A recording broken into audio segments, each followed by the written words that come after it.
En anteriores materiales hemos visto todo un proceso de cómo se pueden ir construyendo las metodologías participativas. Primero, hicimos una introducción animando a subir la escalera hacia las democracias participativas y poniendo en anexos las diferentes teorías y metodologías de las que partimos. En otro material, presentamos un panorama completo de todos los pasos o saltos que procuramos dar en un proceso participativo. Luego ya pasamos a los DVD sobre cómo se puede comenzar, quiénes pueden tomar las iniciativas, cómo presentarnos y cómo prepararnos para esas presentaciones, cómo hacer los primeros contactos, las primeras reuniones, los primeros grupos, las primeras técnicas. Ahora vamos a dar un segundo paso para abrirnos a la gente, salir de los locales donde solemos estar y contactar con aquellas personas o grupos que no suelen venir a las reuniones. Vamos a ver por qué es importante y algunas maneras sencillas de hacerlo. Primero, veremos cómo la gente se reúne en redes familiares, de amistad, de trabajo. Luego, cómo podemos poner en gráficos manejables los vínculos de confianzas y miedos que la gente establece. Es decir, cómo hacer mapeos y sociogramas. Posteriormente, nos detendremos en la muestra de a quién debemos preguntar. Y para esto, cómo hacer talleres, entrevistas y grupos de discusión. Con todo esto, sabremos cómo manejarnos con los conjuntos de acción, para pasar a las devoluciones creativas y la planificación. Autodiagnóstico. Redes cotidianas. Gráficos con vínculos. Sociogramas. Conjuntos de acción. Técnicas. Muestras. Talleres. Entrevistas. Grupos de discusión.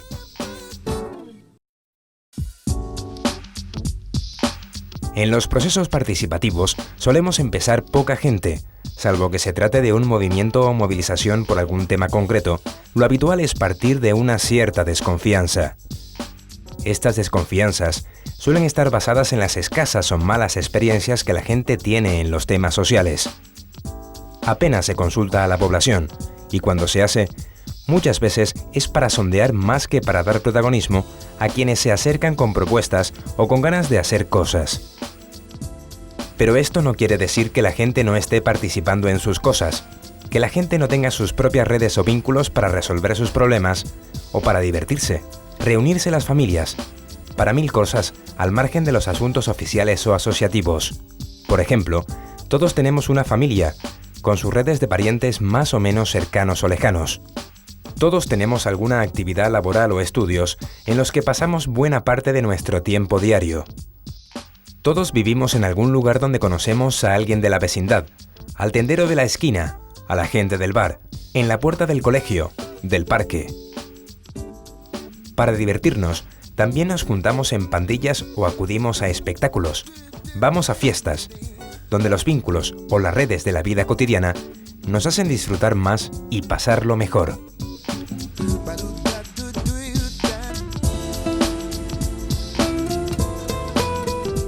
Las actitudes y comportamientos que adoptamos están influidas sobre todo por el ambiente de nuestros vínculos y redes de confianza.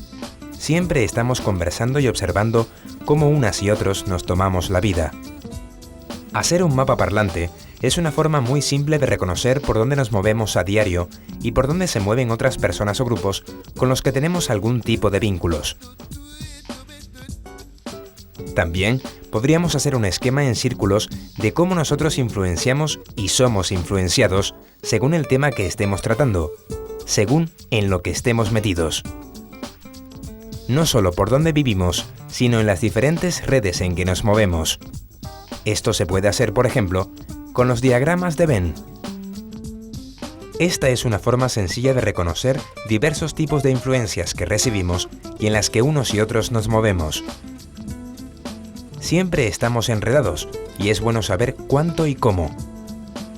Hay otras formas sobre esta base de redes y vínculos que nos pueden dar mayor precisión si juntamos en cuadro las variables de A. Vínculos emotivos de confianzas y desconfianzas. B. Posiciones culturales sobre el tema que tratamos. Las posiciones más afines, algunas diferentes, las ajenas, a las que no llegamos aún y las opuestas. C. Las posiciones de poder de las clases o bloques sociales que intervienen. Esto sería una forma de hacer un sociograma como solemos plantearlo en muchos procesos comunitarios. No es la única forma, pero en las últimas décadas nos ha venido dando buenos resultados, sobre todo para saber qué poderes o qué sectores se nos estaban olvidando, por qué no acudían a nuestras convocatorias o por qué no nos habíamos dado cuenta al no abrir suficientemente el punto de vista.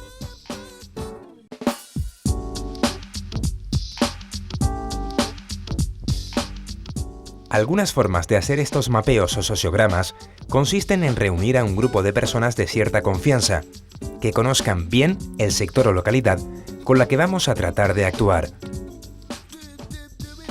Casi mejor que no sean personas muy significativas o muy ideologizadas, sino ese tipo de personas más comunes que puedan hacer de informantes de confianza. Lo que en el DVD anterior llamábamos grupos motores. Se ponen los ejes y se acuerda en el grupo el tema sobre el que vamos a preguntarnos y las divisiones que vamos a poner tanto en el eje vertical como en el horizontal. Luego nos ponemos de acuerdo en las figuras que representan las distintas formas de hablar y de aparecer ante la sociedad. Si hablan desde las imágenes del poder, por encima del bien y del mal, sin mezclarse con los grupos y la gente, le solemos poner un triángulo como si fueran los dioses. Si son grupos organizados que actúan con una cierta idea o intereses manifiestos, que tienen una formalidad en el reunirse, nombrarse, etc., le solemos poner unos cuadrados. Y si se trata de pandillas, grupos de amistad, gente que se reúne de manera informal en un bar o en un parque, etc., entonces los distinguimos con un círculo. No es cuestión de que tenga que haber mucha precisión al principio, pero sí de que haya un cierto acuerdo entre los informantes. Luego, ya tendremos ocasión de verificar y corregir esas posiciones. Nos va a interesar, sobre todo, llegar a saber cuáles pueden ser las relaciones que mantiene entre sí toda esa nube de actores sociales. Para ello, vamos a ir poniendo unas líneas que lo relacionen. Pueden ser vínculos de confianza y apoyo mutuo, o de desconfianza y conflicto. Pueden ser muy débiles o pueden no existir, o simplemente no saber nosotros aún cómo son. Un código con doble trazo para las densas o fuertes, con puntos para las débiles, o con trazos cruzados para las más conflictivas, puede ser un ejemplo. Esta forma de hacer los sociogramas nos ha permitido en muy diversas culturas y localidades tener una primera radiografía, aunque sea inicialmente borrosa, de por dónde nos movemos, de cuáles pueden ser algunos puntos negros o grises que no habíamos tenido en cuenta nosotros, o incluso a veces la gente del grupo motor con el que estamos.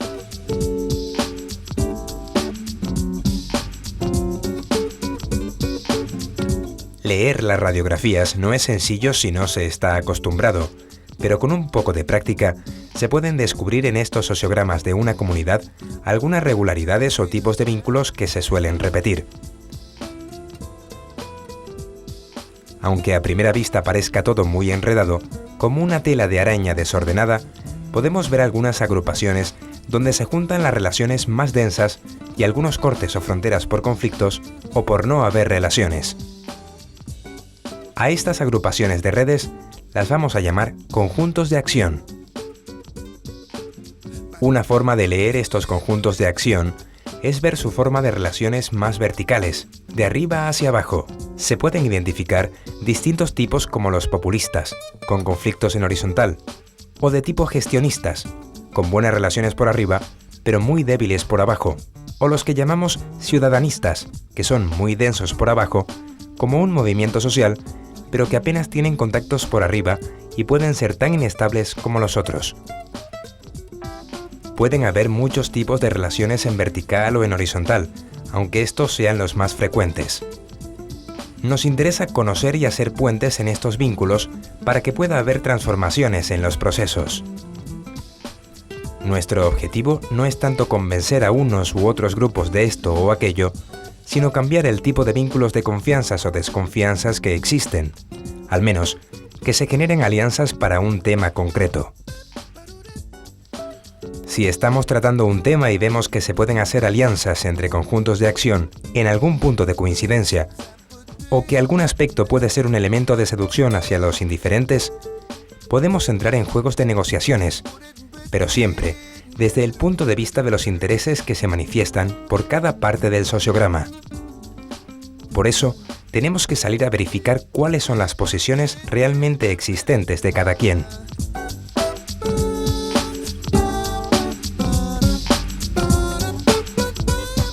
Por ejemplo, en este esquema, con estrategias de los conjuntos de acción, lo primero es que los afines, el conjunto de acción de los más cercanos a lo que estamos planteando, negociemos con los diferentes para llegar a algún punto de acuerdo en lo que es más común después de haberles oído, ¿verdad?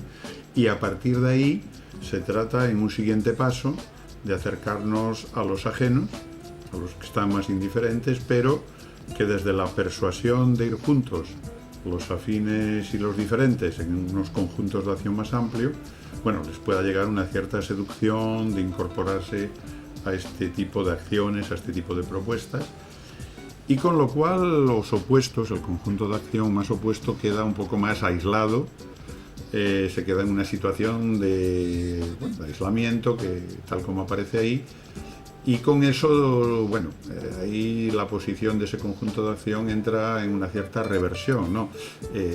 Lo que los afines y los diferentes, como conjunto de acción ya más amplio, le estamos planteando a los opuestos, es darle la vuelta a sus propios argumentos, a sus propios planteamientos, revertirlos, para que, aunque siempre haya opuestos, pero que estos no sean los que están llegando a los ajenos, a las mayorías, etcétera, sino que se sientan en ese sentido aislado y piensen que deben incorporarse de alguna manera al proceso común de participación que se está desarrollando.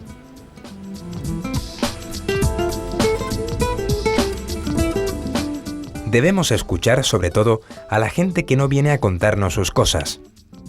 Estos mapeos o sociogramas pueden servir muy bien para crear una muestra que nos diga cuáles son las principales posiciones en juego en el tema que estamos tratando. Nos interesa saber cómo razonan y cómo sienten los diferentes grupos o sectores informales, los poderes y quiénes se les contraponen. En definitiva, cuáles son las estrategias que se entrecruzan, los conflictos y los posibles puntos de acuerdo que en alguna medida pueda haber entre algunos de los implicados. La cosa es que no se nos queden cuadrantes vacíos o posiciones que no se han tenido en cuenta y que puedan ser importantes.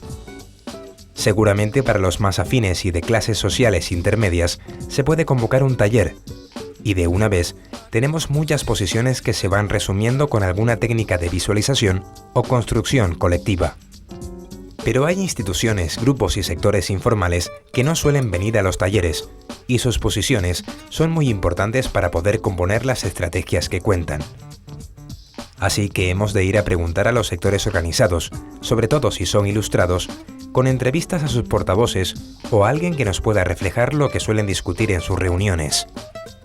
En cambio, con los sectores no organizados son mejores las reuniones, las entrevistas grupales, porque se van a sentir más a gusto hablando como lo suelen hacer, mezclando sus opiniones. Hay distintas formas de escuchar todas las posiciones importantes que entran en juego. Lo más interesante es escuchar las motivaciones contrapuestas y las coincidentes, más que si son muchas o pocas las personas que lo dicen. No hay por qué hacer más de 10 o 12 técnicas de conversaciones y escuchas, porque tampoco es lógico que haya muchas más posiciones que se contrapongan. En anexos podemos ver más formas de establecer una muestra.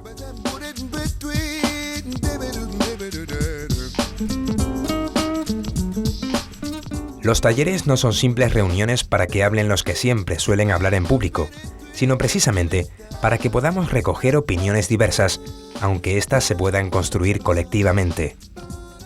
No es lo mismo una asamblea donde pocos se atreven a hablar que si ese mismo número de personas se distribuye en grupos de 6 a 10 personas, donde hay más confianza para que opinen todas.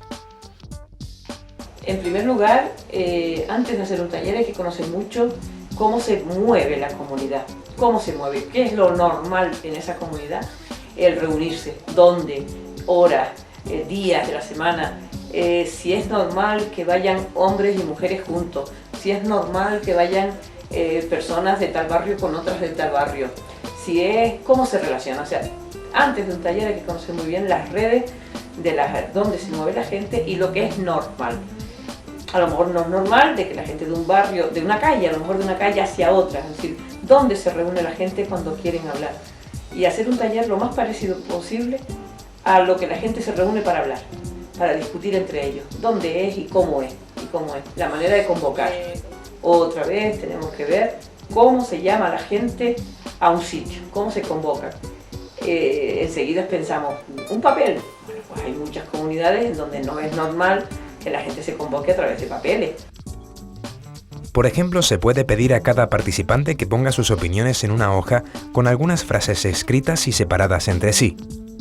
Esto es importante antes de reunirse en grupos pequeños, porque así se reafirman opiniones diferentes y cada cual no se deja arrastrar por lo que unos dicen, sino que puede aportar lo que escribió. Luego se debate en los grupos pequeños y cada portavoz puede llevar a un plenario las diferentes posturas encontradas. La visualización es importante para compartir y resumir las principales posiciones, para que quede el registro de que se han trabajado en común tales o cuales posturas. Todo lo más alejado de una reunión de charla improductiva, para que la gente pueda salir con el sentimiento de haber hecho algo concreto, escrito algo en común que pueda ser tenido en cuenta en el proceso. No es todavía el momento de mezclar todas las opiniones, sino de partir de las diferencias que puedan existir, de profundizar en las motivaciones, de abrir espacios de confianzas. Y por eso en estos talleres conviene que no se sienten sectores muy contrapuestos, al menos durante esta fase de autodiagnóstico.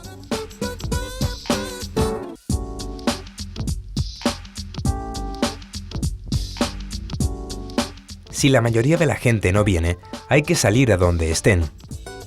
Hay que escucharlas en su ambiente para saber cómo se lo plantean, qué es lo normal y lo lógico desde su punto de vista.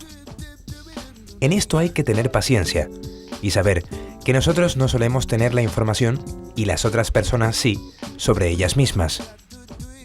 No se trata de juzgar si están equivocadas o no, sino de saber por qué actúan o están dispuestas a hacer tal o cual cosa. ¿Cuáles son sus estrategias de vida? Lo bueno es presentarse y dar confianza desde el primer momento. Por ejemplo, asegurar el secreto de la información, que no tiene por qué dar su nombre la persona, que si grabamos es solo para no traicionar sus palabras y que de todas maneras le vamos a devolver la información de lo que dijo y de lo que han dicho los demás en unas cuantas semanas.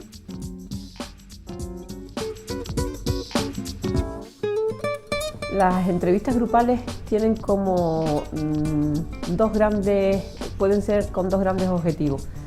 Por un lado, son aquellas entrevistas, que ya se hablarán de ellas, en donde nosotros intervenimos lo menos posible, porque es para sacar información, aunque es para devolverla después, pero donde nosotros no introducimos ninguna opiniones ni alteramos los discursos. Eso es un tipo de entrevista.